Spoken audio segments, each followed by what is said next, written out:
하나님 말씀은 이사야서 19장 1절에서 15절입니다. 이사야서 19장 1절에서 15절 말씀 우리가 교독하겠습니다. 이것은 이집트를 두고 하신 엄한 경고의 말씀이다. 주님께서 빠른 구름을 타고 이집트로 가실 것이니 이집트의 우상들이 그 앞에서 떨고 이집트 사람들의 간담이 녹을 것이다. 내가 이집트 사람들을 부추겨서 서로 맞서 싸우게 하겠다. 형제와 형제가, 이웃과 이웃이, 성읍과 성읍이, 왕권과 왕권이 서로 싸우게 하겠다. 그래서 이집트 사람들의 길을 죽여놓겠다. 내가 그들의 계획을 무산시켜 버리면 그들은 우상과 마술사와 신접한 자와 무당을 찾아가 물을 것이다. 내가 이집트를 잔인한 군주의 손에 넘길 것이니 폭군이 그들을 다스릴 것이다. 주님 곧 만군의 주님께서 하신 말씀이다. 나일강이 마를 것이다. 강바닥이 바싹 마를 것이다. 강에서는 악취가 나며 이집트 시냇물의 물 깊이가 얕아져 마르겠고 파피루스와 갈대도 시들어 버릴 것이다. 나일 강가와 어귀의 풀밭과 강변에 심은 모든 나무가 말라서 바람에 날려 사라지고 말 것이다. 나일강에서 고기를 잡는 어부들이 슬퍼하며 통곡하고 나일강에 낚시를 던지는 모든 낚시꾼과 강에 그물을 치는 사람들이 잡히는 것이 없어서 고달파할 것이다. 가는 배를 짜는 사람이 배 짜는 일을 그만두고 흰 천을 짜는 사람도 실망하여 천 짜는 일을 그칠 것이다. 옷 만드는 사람들이 낙심하니 모든 품꾼의 마음에도 병이 들 것이다. 소환의 지도자인 너희는 어리석기만 하고 지혜롭다고 하는 바로의 참모인 너희도 어리석은 제안만을 하고 있으니 어찌 바로에게 너희가 옛 현인들과 옛 왕들의 후예라고 감히 말할 수 있겠느냐. 이집트 임금아, 너를 섬기는 현인이 어디에 있느냐. 그들을 시켜서 만군의 주님께서 이집트에 대하여 무엇을 계획하셨는지를 알게 하여 너에게 보이라고 하여라. 소안의 지도자들은 어리석은 사람들이다. 멤피스의 지도자들은 제 꾀에 속고 있다. 이집트의 주춧돌인 지파들이 이집트를 그릇된 길로 이끌었다. 주님께서 친히 그들에게 마음을 혼란시키는 영을 부으셔서 그들이 이집트를 잘못 다스리게 하셨다. 그래서 마치 취한 자가 토하면서 비틀거리듯 이집트를 그 꼴로 만들었다. 함께 읽습니다. 그러므로 이집트에서는 되는 일이 없고 우두머리나 말단에 있는 사람이나 종려나무처럼 귀한 자나 갈대처럼 천한 자나 가릴 것 없이 모두 쓸모가 없이 될 것이다. 아멘. 오늘 말씀은 하나님의 그 이집트에 대한 심판의 메시지입니다. 이사야서 1장부터 35장까지는 유다 및 10개국 열방들에 대한 하나님의 심판의 말씀들이 나옵니다.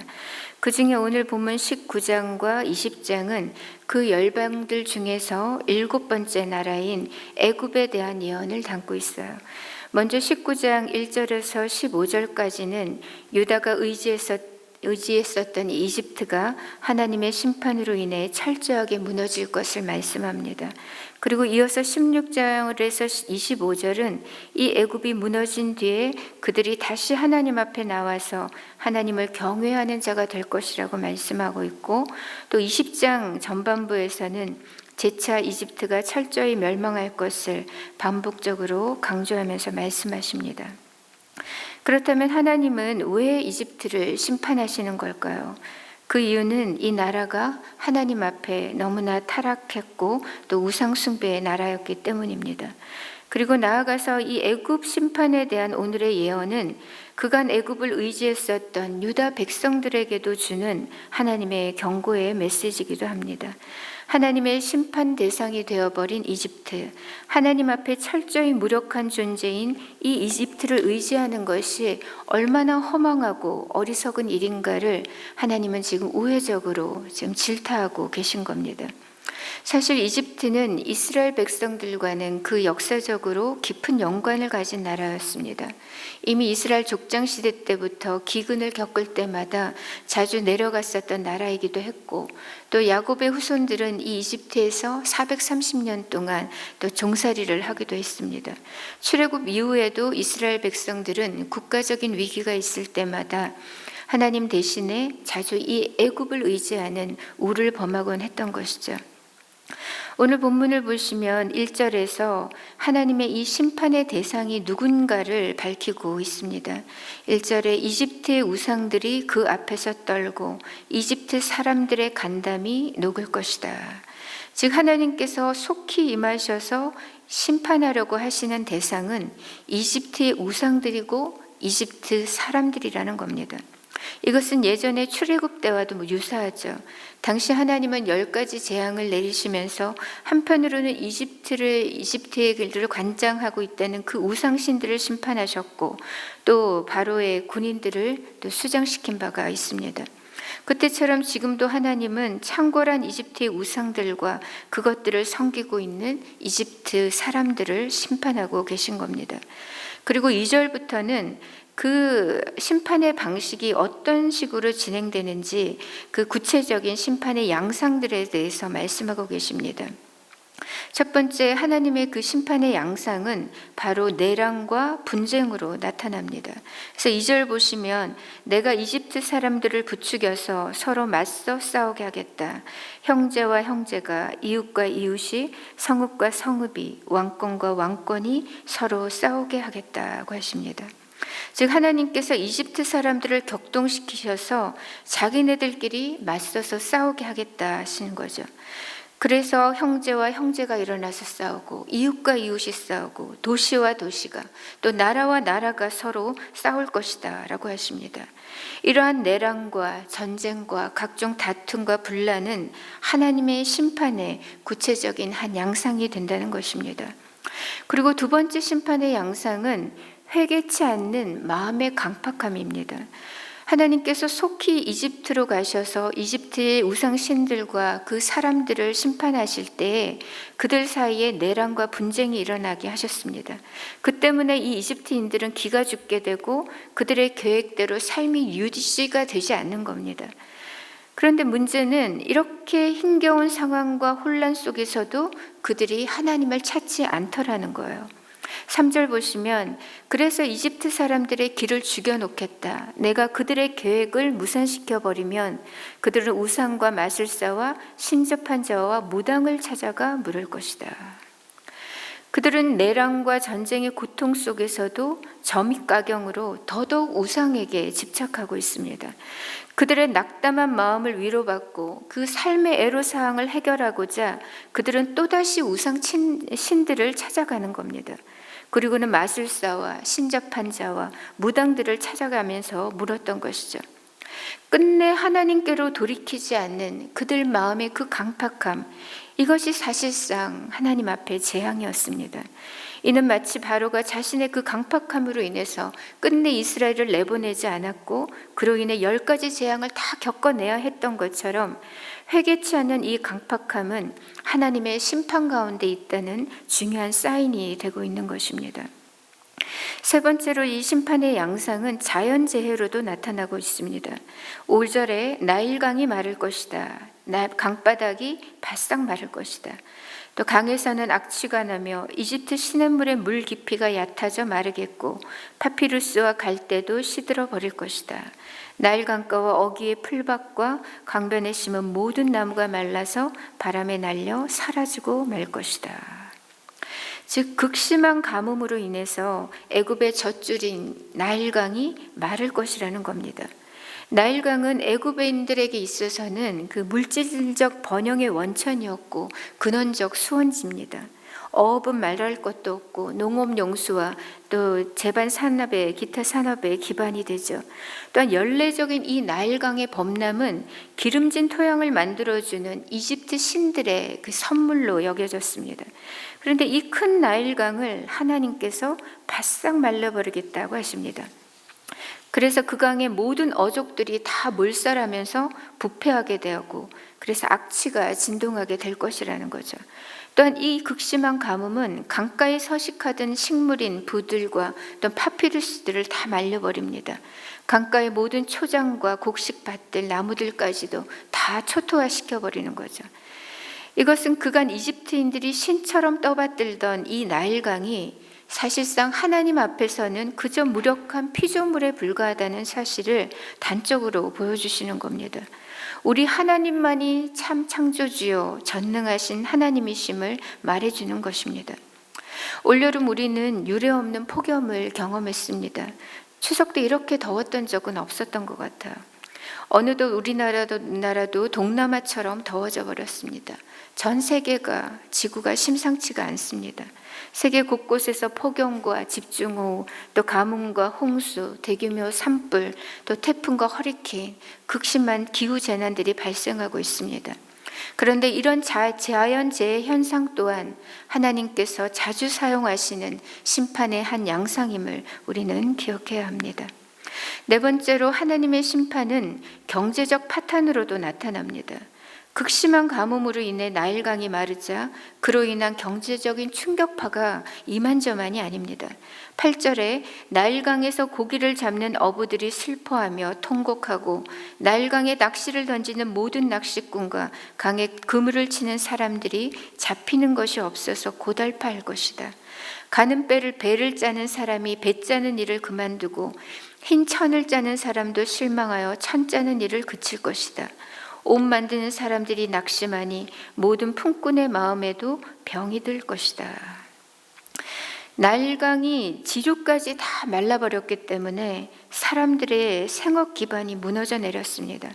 고기 잡는 어부들, 낚시하는 사람들까지 모두 다 낙심하고 슬퍼하며 힘겨워하고 있습니다. 배를 짜는 사람들, 모시를 짜는 사람들도 그들의 일을 그만둘 수밖에 없고 낙심하며 고통을 받게 됩니다. 더 이상 그 재료가 공급되지 않고 있기 때문입니다. 세모포의 원료가 되는 아마를 재배하는데도 물이 필요하죠. 또 가는 실을 만드는 과정에서도 물이 필요합니다. 하지만 나일 강물이 다 말라버림으로써 천을 짜는 사람들과 그 품꾼들마다 살 길이 막막해져 버린 것입니다. 마지막으로 하나님의 심판은 지도자들의 문제로도 나타났습니다. 지도자들의 폭정, 그리고 그들의 우매함이 나라를 엉망진창으로 만들었다는 겁니다. 4절 보시면 내가 이집트를 잔인한 군주의 손에 넘길 것이니 폭군이 그들을 다스릴 것이다 라고 하십니다. 그리고 11절을 보시면 소안의 지도자인 너희는 어리석기만 하고 지혜롭다고 하는 바로의 참모인 너희도 어리석은 제안만을 하고 있으니, 또 13절에 소안의 지도자들은 어리석은 사람들이다. 멤피스의 지도자들은 제 꾀에 속고 있다. 이집트의 주춧돌인 지파들이 이집트를 그릇된 길로 이끌었다. 주님께서 친히 그들에게 마음을 혼란시키는 영을 부으셔서 그들이 이집트를 잘못 다스리게 하셨다. 그래서 마치 취한 자가 토하면서 비틀거리듯 이집트를 그 꼴로 만들었다. 소안이라는 도시는 팔레스틴과 가까운 이집트 북부에 위치한 큰 도시입니다. 그리고 멤피스는 이집트 북부 나일강 삼각주 지역에 있는 소안 다음으로 큰 도시입니다. 그런데 이곳의 지도자들이 어리석고 지혜가 없다라고 말씀하십니다. 그래서 그들이 나라를 혼돈과 도탄에 빠뜨렸다고 하시죠. 하나님은 과연 어떤 지도자를 훌륭한 지도자로 여기실까요? 성경은 하나님의 영으로 충만했던, 그리고 하나님과 깊이 동행했던 요셉과 같은 지도자가 훌륭한 지도자라고 일러주십니다. 하나님을 떠나서는 결코 현명하고 좋은 지도자가 될 수 없다는 거죠. 하나님을 몰랐던 이집트의 이 지도자들은 결국 나라를 그릇된 길로 이끌었습니다. 그들의 무능함과 어리석음 때문에 나라 전체가 흔들리게 되었고 혼란과 도탄에 빠지게 된 것입니다. 오늘 애굽에 대한 이러한 하나님의 심판은 내랑과 분쟁, 또 회개 없는 강팍함, 또 극심한 가뭄, 경제적인 파탄, 지도자들의 폭정과 무능과 어리석음으로 나타납니다. 그래서 이집트는 극심한 사회적인 혼란과 고통을 겪고 총체적 위기에 봉착했던 것입니다. 그런데 문제는 오늘 이 이집트에 대한 심판의 말씀들이 오늘날 우리 사회와 무관치 않다는 것입니다. 우리나라와 현재 전 세계에 일어나고 있는 여러 현상들이 오늘 하나님이 말씀하시는 이 이집트를 향한 심판의 양상들과 너무나 흡사하다는 것입니다. 이것은 마치 우리가 현재 하나님의 심판 한가운데 서 있음을 느끼게 합니다.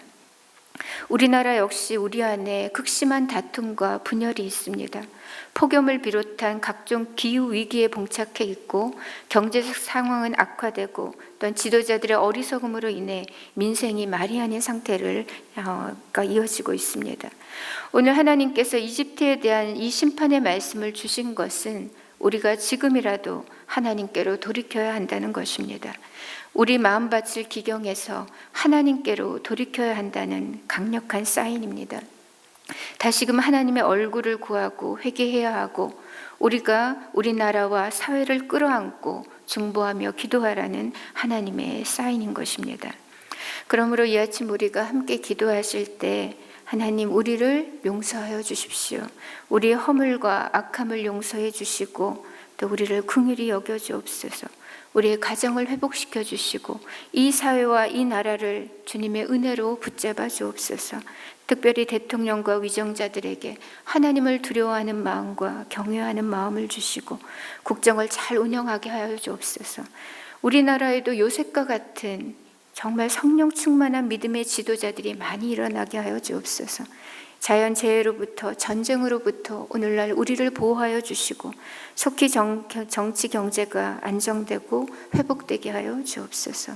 무엇보다 하나님 앞에 거룩한 나라가 되게 하시고 공평과 정의가 가득한 나라가 되게 하옵소서. 이렇게 우리가 먼저 기도하고요. 두 번째로는 오늘은 목장 모임을 위해서 기도하겠습니다. 각 목장들마다 영혼을 품고 기도하며 또 생명의 역사가 계속되는 그 은혜를 누리는 그 목장들이 되게 하옵소서. 우리 목장님들을 성령으로 충만케 해주시고 오늘도 은혜로 강건케 해주시길, 또 모임 때마다 주님의 사랑과 평안과 기도 응답의 역사가 풍성케 나타나는 우리의 목장들이 되게 해주시기를 우리가 중보하고 각자의 기도 제목으로 하나님 앞에 나아가도록 하겠습니다. 우리가 함께 기도하겠습니다.